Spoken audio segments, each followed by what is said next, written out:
ඔබට වයස වැඩි කියලා හිතනවාද? ඔබේ සිහිනය වෙනුවෙන් තවදුරටත් කාලය ඉතිරි නෑ කියලා හිතනවද? වැරදි.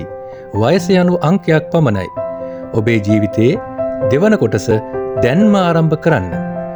ඔබේම ව්‍යාපාරයක් හෝ නව වෘත්තීය ඉලක්කයක් ආරම්භ කරන්න.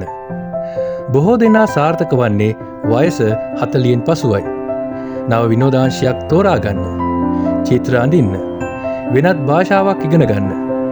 එය ඔබේ මොළය ක්‍රියාකාරීව තබනවා. ශාරීරික අභියෝග බාරගන්න. නර්තන පන්තියකට යන්න. ඔබේ ශරීරයට අලුත් ශක්තියක් දෙන්න. අදම පටන් ගන්න.